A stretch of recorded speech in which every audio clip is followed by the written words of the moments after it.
بسم اللہ الرحمن الرحیم۔ پچھلے سال آخری درس میں امام اعظم ابو حنیفہ سے جو دو روایتوں میں اختلاف ہوتا ہے اس کی 4 وجہیں بتائی تھیں۔ ایک تو سننے میں غلطی کرے اس کی وجہ سے اختلاف ہو، یا کہ کسی قول سے رجوع کر لیا اس کی وجہ سے اختلاف ہو، یا ایک حکم قیاس کے طور پر تھا اور دوسرا استحسان کے طور پر، اس کی وجہ سے اختلاف ہو، یا کہ ایک حکم ایک مسئلہ جو تھا وہ حکم کی جہت سے کہ اس کا حکم کیا ہے، اور دوسرا مسئلہ احتیاط کے باب سے تھا، تو اس کی وجہ سے اختلاف تھا۔ حضرت کتاب کا صفحہ نمبر بتائیے۔ تو اس طرح سے یہ امام سے اختلاف کی 4 صورتیں بیان کی تھیں، اور اس کے بعد یہ قول ذکر کیا تھا، یا یہ بات، یہ مسئلہ سامنے آیا تھا کہ اگر کسی معاملے میں اختلاف تھا پھر اتفاق ہو گیا تو کیا وہ قول مرتفع ہو جائے گا، یعنی اس کو مختلف فی مسئلہ نہیں مانا جائے گا؟ تو اصولیین کا اس بارے میں 2 قول ہیں، یعنی پہلے اختلاف تھا پھر اجماع ہو گیا، تو اب اس مسئلے میں اختلاف مرتفع مانا جائے گا یا نہیں؟ تو ایک قول یہ ہے کہ اختلاف مرتفع ہو جائے گا، اب اس کو مختلف فی مسئلہ نہیں کہا جائے گا، اور ایک قول یہ ہے کہ وہ مختلف فی مانا جائے گا، اس اختلاف برقرار رہے گا۔ تو کہہ رہے ہیں کہ جب اجماعی مسئلے میں اختلاف کے بعد ایسا ہے تو جس مسئلے میں اختلاف نہ ہو اس میں بدرجہ اولا کیا ہے؟ اختلاف مرتفع نہیں ہوگا۔ اب اس کے بعد امام ابن عابدین شامی علیہ رحمت و رضوان فرما رہے ہیں کہ لیکن یہ بات کہ اختلاف مرتفع نہیں ہوگا، یہ کتب اصول میں جو ہمارے نزدیک جو مذکور ہے یہ ہمارے نزدیک ممکن نہیں ہے، کیونکہ ہم نے یہ کہا ہے کہ اگر مجتہد کا 2 قول ہو تو ایسی صورت میں جب تقدیم و تاخیر معلوم ہو جائے یا اس طرح کا معاملہ ہو جائے تو اس کا دوسرا وہ پہلا قول جو ہے وہ کالعدم ہوگا، اور جو بعد کا قول ہے وہی قابل اعتبار ہوگا۔ تو جب کالعدم ہے تو پھر گویا کہ اختلافی ختم ہو گیا، مرتفع ہو گیا۔ کہہ رہے ہیں کیوں؟ جو یہ کہا ہے کہ مجتہد کے 2 قول نہیں ہو سکتے، یا اگر ہیں تو پہلے کا کوئی اعتبار نہیں ہے، جو دوسرا قول ہے وہی مانا جائے گا۔ اس کی بنیاد اس بات پر ہے جو عدلہ کے تعارض میں ذکر کیا گیا کہ اگر 2 آیتوں کے درمیان تعارض ہو جائے تو حدیث کی طرف رجوع کریں، اور اگر اس میں تعارض ہو جائے تو صحابہ کے اقوال کی طرف رجوع کریں، اس میں تعارض ہو جائے تو قیاس کی طرف رجوع کریں، اور اگر دونوں قیاس میں تعارض ہو جائے اور کوئی ترجیح نہ ہو تو وہ تحری کرے گا، پھر اور تحری کے اعتبار سے جس پر اس کا دل جمے گا اس پر عمل کرے گا۔ جب اس نے ان دونوں میں سے کسی ایک پر عمل کر لیا تو اب وہ دوسرے پر عمل نہیں کر سکتا جب تک کہ تحری سے بڑھ کر کوئی دلیل اس کے پاس موجود نہ ہو۔ محض تحری کی بنیاد پر سوچے کہ ہم نے جس پر عمل کیا تھا اس کو چھوڑ کر کے دوسرے پر عمل کر لیں تو یہ درست نہیں ہوگا۔ تو اس سے یہ پتہ چلتا ہے کہ اگرچہ اختلاف کے بعد اتفاق ہو جائے یا کوئی قول پہلے تھا اس کو چھوڑ کر کے دوسرے قول پر اس کا اطمینان ہو گیا تو ایسی صورت میں اختلاف کو مرتفع مانا جانا چاہیے۔ اور امام شافعی علیہ رحمت و رضوان کے نزدیک دونوں 2 قول اگر ہیں یا 2 رائے ہیں تو دونوں قولوں میں سے ان کے نزدیک کسی پر بھی عمل کیا جا سکتا ہے، لیکن ہمارے نزدیک ایسا نہیں ہے۔ ہمارے اصحاب میں جو کسی مسئلے میں 2 روایتیں پائی جاتی ہیں تو اس کا مطلب یہ ہے کہ وہ 2 وقت میں کہا گیا ہے، اور ان دونوں میں سے ایک صحیح ہے اور دوسرا درست نہیں ہے، لیکن چونکہ متاخرہ یعنی جو بعد میں ہے وہ معلوم نہیں ہے، اس لیے تحری کی ضرورت ہے، تحری کے اعتبار سے عمل کرے گا۔ اسی وجہ سے اگر یہ کہا جائے کہ امام سے 2 روایت ہیں، اگر یہی صرف جملہ بولا جائے کہ روایتان عن الامام، تو وہ اس لیے کہا جاتا ہے کہ اخیر کی معرفت نہیں ہوتی، یعنی آخر میں قول کون سا ہے وہ معلوم نہیں ہوتا ہے، تو اس اعتبار سے کہا جاتا ہے عن الامام فیہ روایتان۔ لیکن اگر یہ کہا جائے فی روایت عنہ قضا، یعنی امام سے ایک روایت ایسی بھی ہے، تو اس کا مطلب یہ ہے کہ پہلی روایت جو ہے وہ معلوم ہے، یا اس وجہ سے کہا گیا ہے کہ یہ کتب اصول کے علاوہ میں موجود ہے، یعنی جو فی روایت عنہ قضا، اس سے اس بات کی طرف اشارہ ہوتا ہے کہ پہلا قول معلوم ہے اور یہی ہے جو فی روایت عنہ قضا ہے، اور دوسرا قول کوئی اور ہے، یا یہ مطلب ہے کہ اصول کے علاوہ جو امام محمد علیہ رحمۃ رضوان کے اصول کی کتابیں ہیں اس کے علاوہ میں یہ مسئلہ کہیں موجود ہے، تو اس اعتبار سے یہاں پر ترجیح ہو سکتی ہے۔ لیکن اگر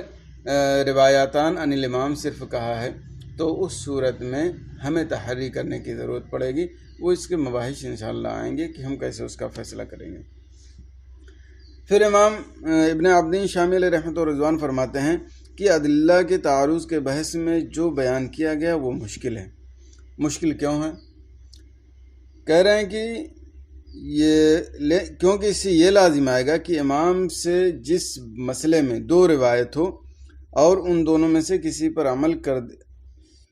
لا يجوز فيه العمل بواحدۃ منها، تو ان میں سے کسی ایک پر بھی عمل کرنا جائز نہیں ہے، کیونکہ ہمیں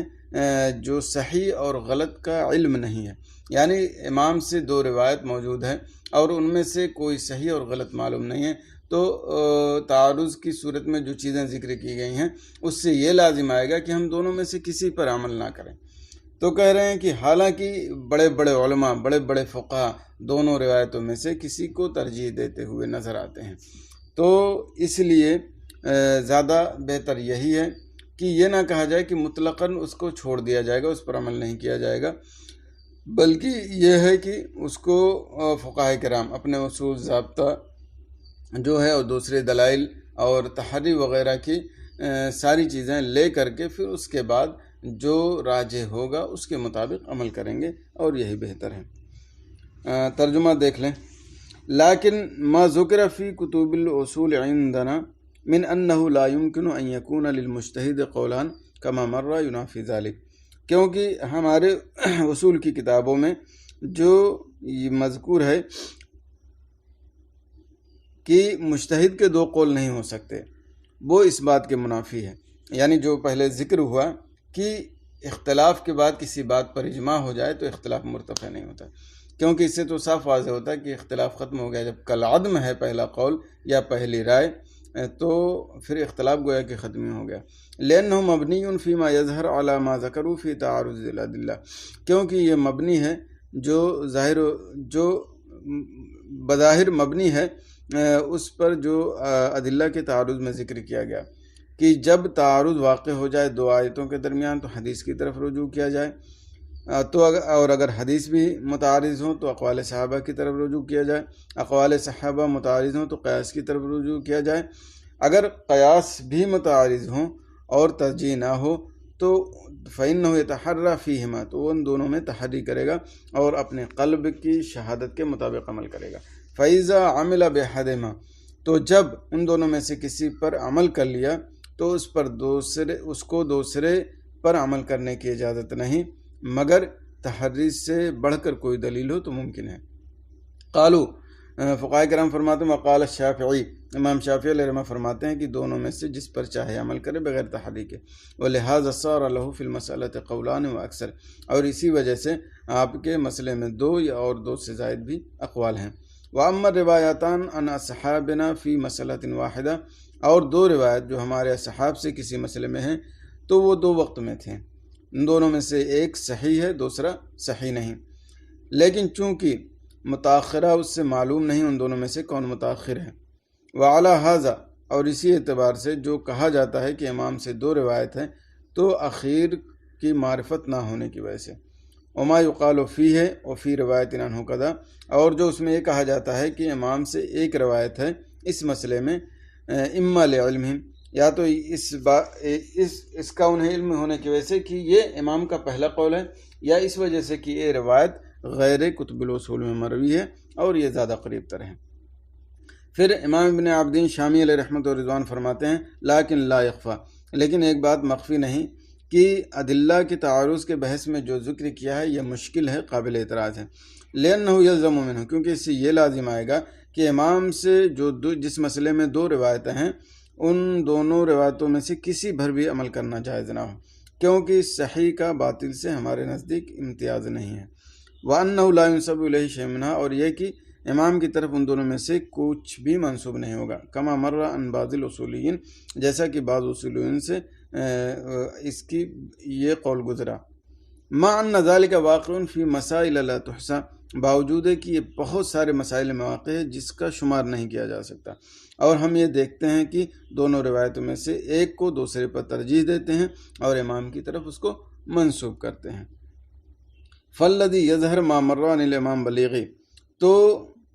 جو ظاہر ہوتا ہے امام بلیغی سے جو مروی ہے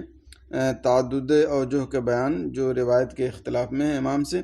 اس چیز کے ذاتی کے ساتھ جو ہم نے اس حکم کے تردد کو دونوں حکم میں ذکر کیا، اور ان دونوں میں سے ہر ایک کے احتمال کو امام کی رائے میں ما عدم مرجح عندہ لأحدہما، ان کے نزدیک ان دونوں میں سے کسی ایک کی ترجیح نہ ہونے کے ساتھ، من دلیل، کسی دلیل کی بنیاد پر یا تحری کی بنیاد پر یا ان کے علاوہ کسی بات کی بنیاد پر، فتعمل، تو آپ غور کریں۔ ثم لا يخفى ان هذا الوجه الذي قلناه اکثر اضطرادا، پھر یہ بات مخفی نہیں کہ جو صورت ہم نے بیان کی ہے وہ اضطراد کے اعتبار سے وہ زیادہ مضطرد ہیں چاروں وجہوں سے جو اختلاف روایات میں امام بلیغی سے گزری، لشمول ہی، کیونکہ جو ہم نے ذکر کیا ہے وہ استحسان اور احتیاط وغیرہ سب کو شامل ہے۔ تو اس طرح سے یہاں یہ بات واضح ہو گئی کہ تعارض کی صورت میں تحری کرے گا، اگر تحری سے فیصلہ ہو گیا تو ٹھیک ہے، اور اگر فیصلہ نہیں ہوا تو اس کو چھوڑے رہے گا جب تک کہ کوئی دلیل کسی کو ترجیح نہ دے۔ اور یہ ایسا نہیں ہے کہ امام کی اگر دو روایتیں ہیں یا دو قول ہیں اور متاخر و متقدم معلوم نہیں ہے تو ہم اس کو ترک کر دیں گے یا امام کی طرف منسوب نہیں کریں گے، بلکہ فقہاء کرام کا طریقہ رہا ہے کہ وہ منسوب بھی کرتے تھے ایسی صورت میں اور ترجیح بھی دیتے تھے۔ تو یہ چیزیں ہو سکتی ہیں، اس میں کوئی حرج نہیں ہے۔ اور امام ابن عبدین شامی علیہ رحمۃ و رضوان نے جو یہ بتایا فالذی یظہر ما مر، اس سے نیچے تک عبارت مجھ کو کہیں لگ رہی چھٹی ہے، جو بات بالکل واضح نہیں ہو رہی ہے۔ اگر کبھی واضح ہوئی تو میں بتاؤں گا، آپ لوگ بھی کوشش کریں، اگر واضح ہو جائے تو ضرور آگاہ کریں۔ اذا تقرر ذلك فعلم، جب یہ بات متعین ہو گئی تو آپ یہ جان لیں کہ امام اعظم ابو حنیفہ رحمہ اللہ تعالی اپنے شدت احتیاط اور اپنے پرہیزگاری کی وجہ سے اور ان کو اس بات کا علم ہونے کی وجہ سے کہ اختلاف آثار رحمت سے ہے، آپ نے اپنے اصحاب سے فرمایا اگر آپ کو کوئی دلیل پختہ لگے فقولوا بہ، تو اسی دلیل کے مطابق آپ قول کرو۔ تو ہر ایک اپنے امام سے کوئی روایت لیتا اور اسی کو ترجیح دیتا، کما حکاو فی الدر المختار، جیسا کہ امام حسکفی علیہ رحمۃ الرضوان نے الدر المختار میں اس کی روایت کی ہے۔ یعنی امام اعظم ابو حنیفہ علیہ رحمۃ الرضوان اپنی رائے کو کسی پر تھوپتے نہیں تھے، اور جو آپ کا سسٹم تھا وہاں پر آپ اقوال پیش کرتے اور ہر ایک کی دلیل پیش کرتے، پھر اپنی رائے دیتے کہ میری رائے اس قول کے مطابق ہے کیونکہ اس کی دلیل یہ پختہ ہے، یہ جیسے بھی ہو، اور اپنے اصحاب کو اس بات کی اجازت دیتے تھے کہ اگر آپ کو یہ رائے پختہ نہیں لگتی ہے، کوئی دوسری رائے پختہ لگتی ہے، جو اقوال یا آراء ہم نے ذکر کی ہے ان میں سے کسی اور کے لیے دلیل مضبوط لگتی ہے تو تم اسی کا قول کرو، اسی کے مطابق عمل کرو۔ اگر یہی ایک بات آج ہمارے بھارت کے مفتیان کرام میں ہو جائے، اولاً تو کوشش یہی کرنا چاہیے کہ اختلاف نہ ہو، لیکن فقہاء کرام کے درمیان اگر اختلاف ہو جائے تو اس کو ایشو بنا لینا، اس کی وجہ سے ایک دوسرے پر کیچڑ اچھالنا، اس کی وجہ سے ایک دوسرے کو برا بھلا کہنا، اس کی وجہ سے لان تان کرنا، یہ بہت ہی غلط ہے۔ حالات کے اعتبار سے ہمیں اور فقہاء کرام کا جو طریقہ رہا، خاص طور سے ہمارے امام اعظم ابو حنیفہ علیہ رحمۃ الرضوان کا، اس پر اگر ہم چلیں، اس کو اگر دیکھیں تو یقیناً جو دلیل کی بنیاد پر اختلاف ہوتا ہے، خلاف کی بات نہیں کر رہے ہیں، جو دلیل کوئی ہوتی ہی نہیں، دلیل کی بنیاد پر اگر کوئی اختلاف ہوتا ہے تو یقیناً سرزنش تو ہونی ہی نہیں چاہیے۔ ہمیں اس بات سے بالکل پرہیز کرنا چاہیے، اور امام اعظم نے جو اپنے شاگردوں کو اجازت دی ہے، اگر وہی چیز ہم محفوظ کر لیں تو انشاءاللہ علمی اختلاف کی اپنے دل میں وسعت پائیں گے، گنجائش پائیں گے، اور کبھی بھی کسی کو علم کی بنیاد پر اگر اختلاف ہو جائے تو برا بھلا نہیں کہیں گے۔ ایک بات اور میں یہاں کہنا چاہوں گا کہ ہمیں اور آپ کو اپنی عوام کو یہ بتانے کی بھی ضرورت ہے. جیسے مان لیں اختلاف ہوتا ہے، کچھ علماء ہیں ایک طرف ہیں، کچھ علماء ایک طرف ہیں، لیکن دونوں گروہ اپنی عوام کو یہ شاید میں نے سنا نہیں، اپنے علم کے اعتبار سے میں کہہ رہا ہوں، ہو سکتا ہے کچھ لوگ بتاتے بھی ہوں، بتاتے ہی نہیں ہیں کہ یہ علماء اور مفتیان کرام کا اختلاف ہے، یہ ہمارے تک سہمت ہے. آپ عام علماء کو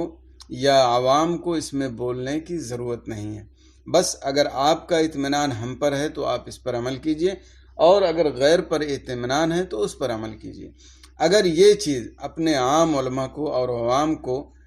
جو مقتدی سمجھے جاتے ہیں اگر وہ بتا دیں تو بہت سارے انتشارات بالکل منٹوں میں ختم ہو جائیں گے. اور جو لوگ اپنے علماء پر، اپنے مفتیان کرام پر، سنی علماء پر، غیر مقلد وہابی کو چھوڑ کر کے سنیوں پر ٹوٹے ہوئے، جو ان پر بد زبانی کرتے ہیں، بد کلامی کرتے ہیں اور حد کو تجاوز کرتے ہیں،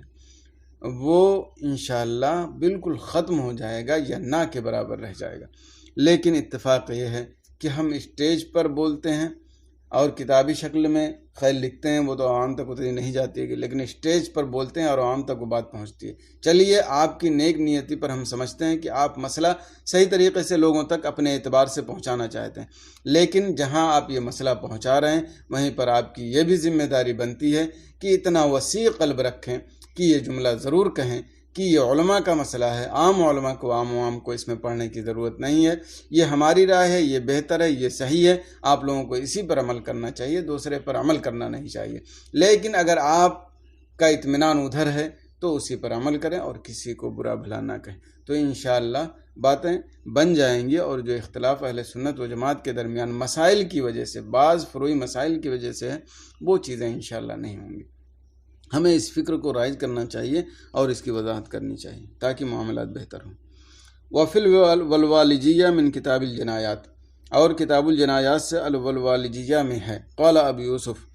ما قلت قولا خالفت فیہ ابا حنیفہ، میں نے، امام ابو یوسف علیہ رحمۃ و رضوان فرماتے ہیں کہ میں نے کوئی ایسا قول کیا ہی نہیں جس میں امام اعظم ابو حنیفہ کی مخالفت کی ہو، الا قولا قد کان لہ، مگر وہ قول انہی کا قول تھا. یعنی جو بھی قول کرتے ہیں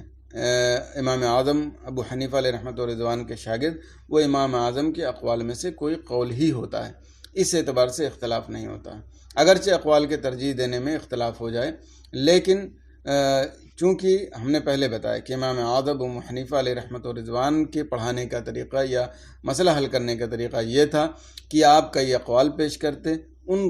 اقوال میں سے کسی قول کی ترجیح دیتے اور شاگردوں کو اجازت دیتے کہ وہ جن قول کو چاہے، جس قول کو چاہیں ترجیح دیں. تو اس اعتبار سے جو بھی قول ہوتا تھا وہ امام ہی کا قول ہوتا تھا.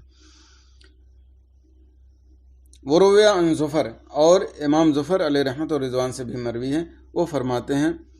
میں نے امام اعظم ابو حنیفہ کی کسی بات میں مخالفت نہیں کی مگر یہ کہ امام اعظم نے خود وہ قول کیا تھا، پھر وہ آپ نے اس سے رجوع کر لیا. یعنی امام ظفر علیہ رحمۃ و رضوان فرماتے ہیں کہ امام نے کسی قول کو ترجیح دی تھی اور میں نے اس پر عمل کیا اور امام اعظم کی مخالفت نہیں کی. البتہ اختلاف اس صورت میں ہوگا جب امام نے اپنے قول سے رجوع کر لیا اور دوسرے قول کو ترجیح دے دی. فہذا اشارتن، تو یہ اس بات کی طرف اشارہ ہے کہ انہم ما سلکوا طریق الاختلاف، یعنی امام اعظم ابو حنیفہ علیہ رحمۃ و رضوان کے جو شاگرد حضرات تھے وہ اختلاف کا طریقہ نہیں چلے، خلاف کا طریقہ نہیں چلے، بل قالوا ما قالوا عن اجتہاد، بلکہ انہوں نے جو بھی کہا وہ اجتہاد کے ذریعے کہا، برائن، اور اپنی رائے کے اعتبار سے کیا، اس کی اتباع کرتے ہوئے جو ان کے استاد امام اعظم ابو حنیفہ علیہ رحمۃ و رضوان نے ان سے کہا تھا. یعنی امام اعظم ابو حنیفہ علیہ رحمۃ و رضوان نے جب اپنے شاگردوں کو اجازت دے دی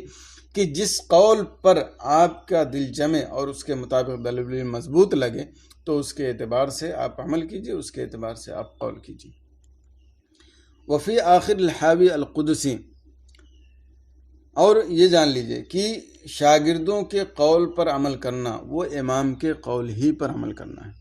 کیا ہے؟ امام کے قول ہی پر عمل کرنا ہے، کیونکہ سارے اقوال جو ہیں وہ امام ہی کے ہیں. اس لیے امام کے قول پر عمل کیا جائے تو ہے ہی ہے، لیکن اگر شاگردوں کے اقوال پر عمل کیا جائے تو وہ بھی امام کے قول ہی پر عمل کرنا ہے، امام سے خارج نہیں ہونا ہے. اسی طرح آج کل کے اختلافات جو ہوتے ہیں، اگر وہ چونکہ فقہ حنفی ہی سے ان کے اصول و ضوابط پر ہی ماخوذ ہوتے ہیں تو اگر ہم اس پر عمل کرتے ہیں تو امام کے قول پر ہی عمل کرنا ہوگا۔ وفی آخر الحاوی القدسی، اور الحاوی القدسی کے آخر میں ہے وَإِذَا أَخَذَ بِقَوْلِ وَاحِدٍ مِّنْهُمْ يَعْلَمُ قَطْعًا أَن يَكُونَ بِهِ آخِذًا بِقَوْلِ أَبِي حنیفہ، اور جب ان میں سے کسی ایک قول پر عمل کرے تو اسے یقینی قطعی طور پر جاننا چاہیے کہ وہ امام اعظم ابو حنیفہ کے قول کو ہی لے رہا ہے۔ فَإِنَّهُ رُوِيَ عَن جَمِيعِ صَحَابِهِ مِنَ الْكِبَارِ، کیونکہ امام اعظم ابو حنیفہ کے تمام بڑے اصحاب سے مروی ہے، جیسے کہ امام ابو یوسف، امام محمد، امام ظفر، امام حسن رضی اللہ عنہم، ان لوگوں نے فرمایا ہم نے مسئلے میں کوئی قول نہیں کیا مگر یہ کہ وہ ہمارے امام اعظم ابو حنیفہ سے مروی ہے۔ باقسموا علیہ ایمانا غلاظا، اور اس پر انہوں نے بڑی بڑی قسمیں بھی کھائیں۔ فلم یتحقق اذن فی الفقہ جواب ولا مذہب، تو اس صورت میں فقہ میں کوئی جواب اور کوئی مذہب موجود نہیں مگر یہ کہ وہ امام ہی کا مذہب ہے جیسے بھی ہو۔ وما نسب الی غیرہ الا بطریق المجاز للموافقہ، اور جو غیر کی طرف منسوب ہوا وہ مجاز کے طریقے پر ہے، موافقت کی وجہ سے، یعنی جو غیر کی طرف منسوب ہوا ہے وہ مجازن ہے، ورنہ حقیقت یہ ہے کہ جب وہ امام ہی کا قول ہے تو گویا کہ سب کچھ امام ہی کا مذہب ہے اور امام ہی کی رائے ہے، اور اگرچہ مطلب ترجیح کی صورت میں اختلاف ہو، لیکن جب امام ہی کا قول ہے تو اگر اصحاب کے قول پر عمل کیا گیا تو امام ہی کے قول پر عمل کرنا ہوگا۔ اب یہاں پر امام نووی علیہ امام ابن عابدین شامی علیہ رحمت و رضوان ایک اعتراض ذکر کر رہے ہیں اور اس کا جواب دے رہے ہیں۔ فَإِن قُلْتَ إِذَا رَجَعَ الْمُجْتَهِدُ عَنْ قَوْلٍ لَمْ يَبْقَ قَوْلًا لَهُ لِأَنَّهُ صَارَ كَالْحُكْمِ الْمَنْسُوخِ كَمَا سَيَأْتِي وَحِينَئِذٍ، تو اگر آپ اعتراض کریں کہ مجتہد جب اپنے کسی قول سے رجوع کر لے تو اس کا قول باقی ہی نہیں رہتا، کیونکہ وہ حکم منسوخ کی طرح ہو گیا جیسا کہ عنقریب آئے گا، جس پر عمل کرنے کی اجازت نہیں ہے۔ وحینئذ فما قالہ، تو اس وقت جو ان کے اصحاب نے امام کی مخالفت کرتے ہوئے قول کیا تو وہ امام کا مذہب نہیں، بل صارت اقوالہم مذاہب لہم، بلکہ یہ ان کے اقوال ہی ان کے مذہب ہو گئے۔ فکیف تنسب الیہ، تو یہ اقوال امام کی طرف کیسے منسوب ہوگا؟ والحنفی انما قلد ابا حنیفہ، کیونکہ حنفی جو ہوتا ہے وہ امام اعظم ابو حنیفہ کی تقلید کرتا ہے، ولذا نسب الیہ دون غیر، اسی لیے مذہب کی جو نسبت ہے وہ امام کی طرف ہے، دوسرے کی طرف نہیں۔ یعنی اعتراض واضح ہے، مزید وضاحت کر دیتا ہوں کہ مجتہد سے اگر کوئی قول، مجتہد اپنے قول سے رجوع کر لے تو وہ قول کالعدم ہو جاتا ہے، منسوخ ہو جاتا ہے، اس پر عمل کرنے کی اجازت نہیں ہے۔ تو اب جو اصحاب نے مخالفت کی ہے تو اس صورت میں یہ تو امام کا مذہب نہیں ہوگا، کیونکہ یہ ان کے اقوال خود مذہب قرار دیں گے، تو اس صورت میں کیسے امام کی طرف ان کے اقوال کو منسوب کیا جا سکتا ہے؟ کیونکہ وہ تو مذہب جو ہے ہمارا امام اعظم ابو حنیفہ ہی کا ہے، اسی کی طرف منسوب ہوتا ہے مذہب، اسی اعتبار سے تو پھر انہوں نے جو مخالفت کی ہے یہ خود ان کا مذہب و امام کا قول قرار نہیں دیا جا سکتا۔ قلت قد كنت استشکلت ذلك، امام ابن عابدین شامی علیہ رحمۃ اللہ فرماتے ہیں کہ میں نے اس اعتراض کو بھی مشکل سمجھا تھا، وَأَجَبْتُ عَنْهُ فِي حاشیۃ رد المحتار علی الدر المختار، اور میں نے اس اشکال کا جواب اپنے حاشیہ رد المحتار علی الدر المختار میں دیا ہے، بأن الامام لما امر صحابہ بأن یاخذوا من اقوالہ بما یتجہ لهم منہ الدلیل علیہ صار ما قالوه قولا له لابتنائه على قواعده التي اسسها لهم فلم يكن مرجوا عنه من كل وجہ، کہ امام نے جب اپنے اصحاب کو حکم دیا کہ وہ امام کے اقوال میں سے جس قول کی دلیل انہیں مضبوط لگے اس کو لیں، تو اس صورت میں وہ امام ہی کا قول ہوا، کیونکہ یہ قول کی بنیاد ان کے قواعد پر ہی ہے جن کو انہوں نے بنایا ہے۔ فلم یکن مرجوا عنہ من کل وجہ، تو من کل الوجوہ یہ مرجو عنہ نہیں ہوگا، یعنی امام کے جو 2 قول ہیں یا 3 قول 4 قول، ان میں سے اصحاب نے جو قول لیا اور امام کی مخالفت کی تو یہ من کل الوجوہ مرجو عنہ نہیں ہوگا امام کا، کیونکہ امام نے خود جب اپنے اصحاب کو اجازت دی ہے کہ جس قول کی دلیل ان کو قوی لگے اس پر عمل کریں، اور یہ اصحاب امام کے اصول و ضوابط کے مطابق ہی عمل کرتے ہیں، تو یہ من کل الوجوہ کیا مرجو عنہ نہیں ہوا، اس لیے اصحاب کے قول کو بھی امام کا قول ہی قرار دیا جائے گا۔ وَنَظِيرُ هَذَا مَا نَقَلَهُ العلامہ، اور اس کی مثال یہ ہے جس کو علامہ بیری نے اپنے اشباح کی شرح کے شروع میں ذکر کیا ہے، ان شرح الہدایہ، شرح ہدایہ لابن شہنہ سے نقل کرتے ہوئے، ابن شہنہ الکبیر جو شارح الوہبانیہ کے والد ہیں اور امام ابن حمام کے شیخ ہیں۔ وَنَصُّهُ، اور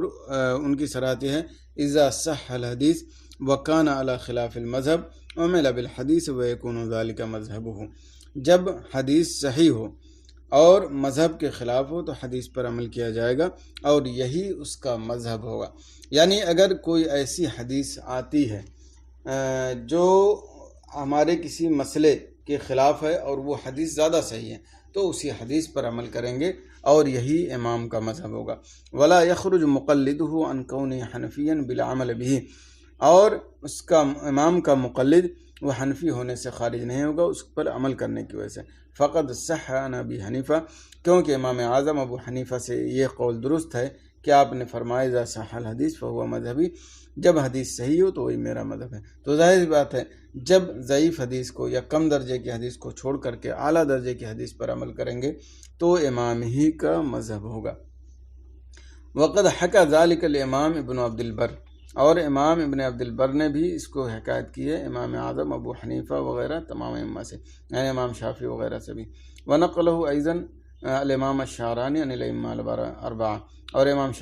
شعرانی علیہ رحمۃ الرضوان نے ائمہ اربعہ سے یہ قول نقل کیا ہے اذا صح الحدیث فہو مذہبی۔ لیکن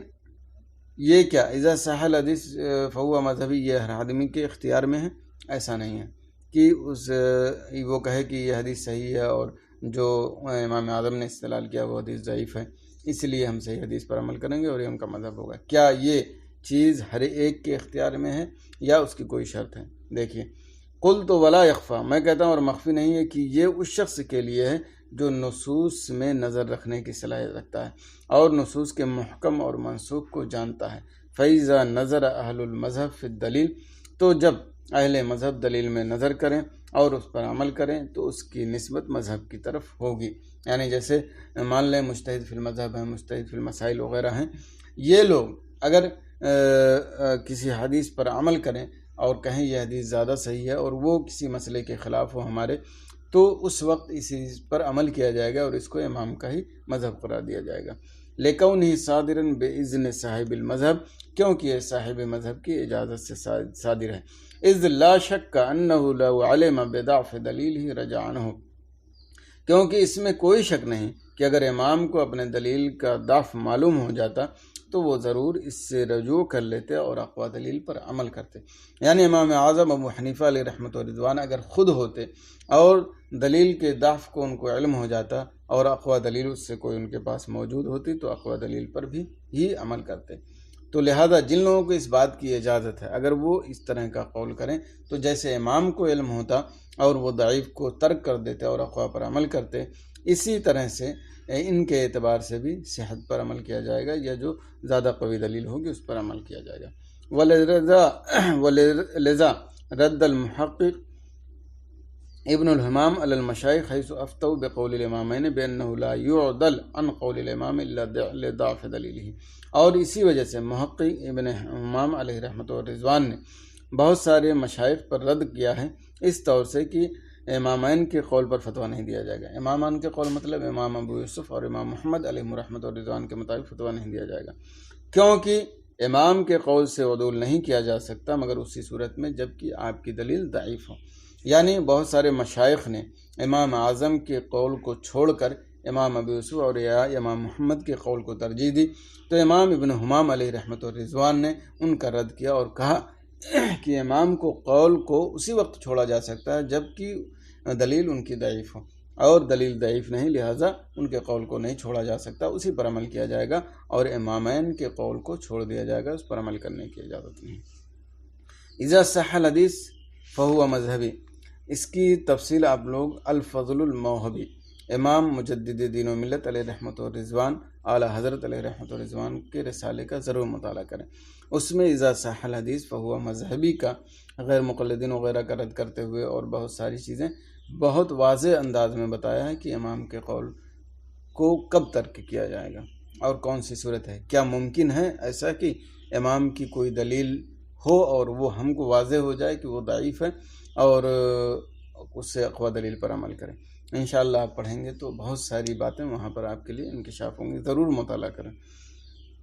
وَأَقُولُ أَيْضًا اور میں کہتا ہوں کہ اس کی بھی تقید ہونی چاہیے کہ جب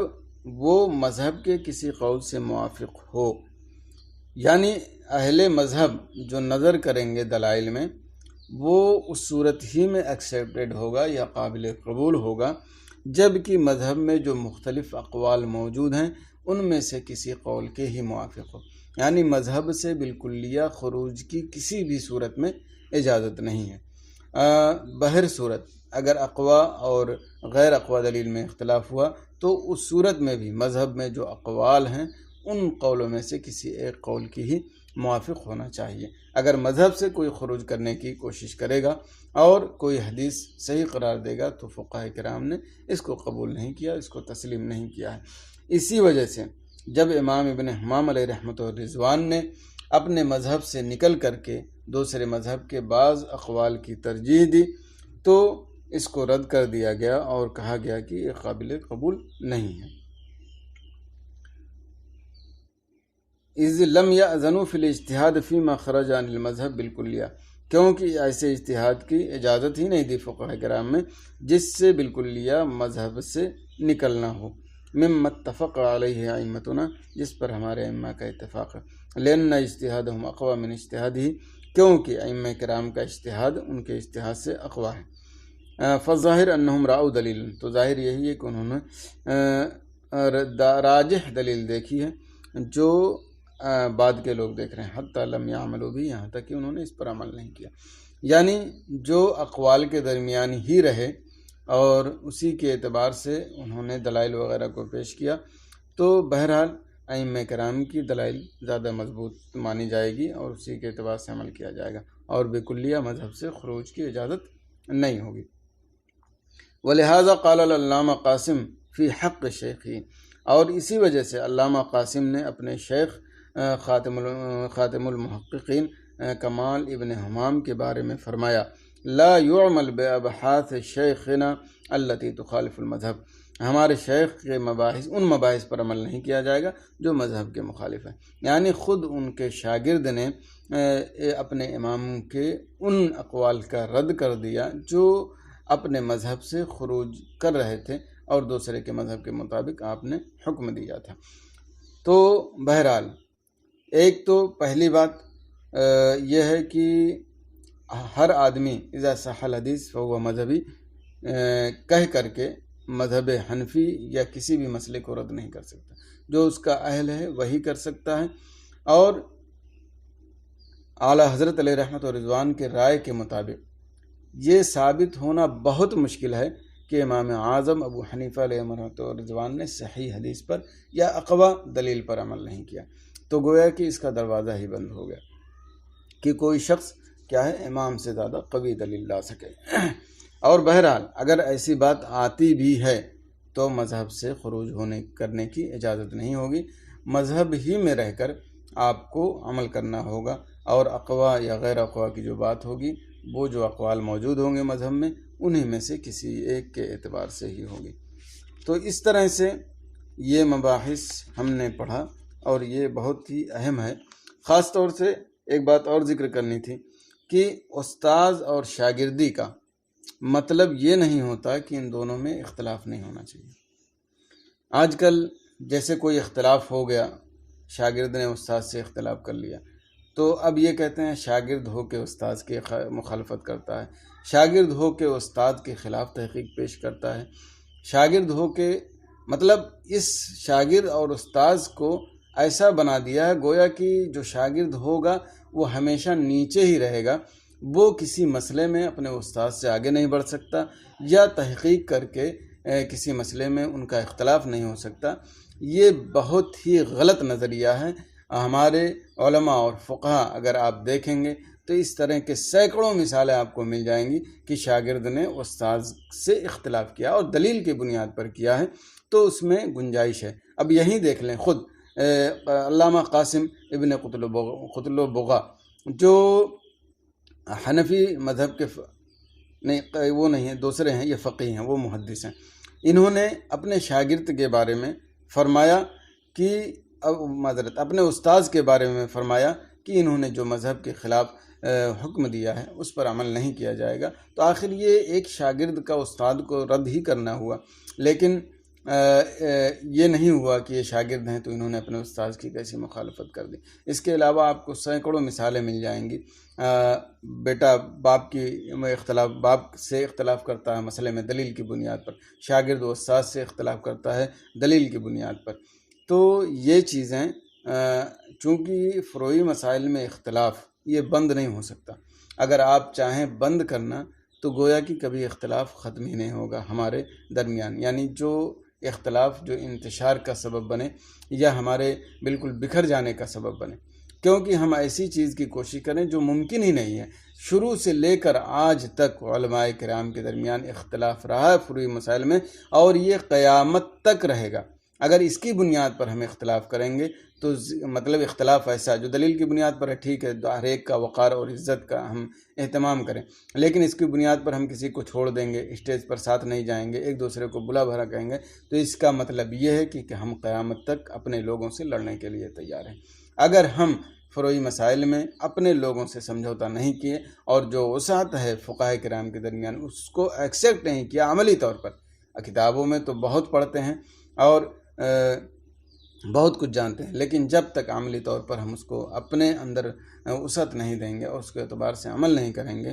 وہ اختلاف ہمارے درمیان جو ہے، جو حد کو تجاوز ہے، وہ ختم نہیں ہوگا۔ لہذا ہمیں اور آپ کو ہمیشہ یہ ذہن میں رکھنا چاہیے کہ اگر شاگرد اور استاد سے اختلاف کر لے تو اس کے ذریعے ٹپڑی اور تنقید کرنے کی ضرورت نہیں ہے۔ اپنے سابق علماء سے اگر کسی مسئلے میں کسی وجہ سے دلیل کی بنیاد پر اختلاف ہو گیا تو ٹپڑی کرنے کی ضرورت نہیں ہے۔ آپ کو اجازت ہے کہ آپ اس پر عمل نہ کریں، اپنے ماننے والوں کو ترغیب دلائیں کہ جو میں کہہ رہا ہوں وہ صحیح ہے، اسی پر عمل کیجیے، اس پر عمل نہ کیجیے۔ آپ یہ کہہ سکتے ہیں، لیکن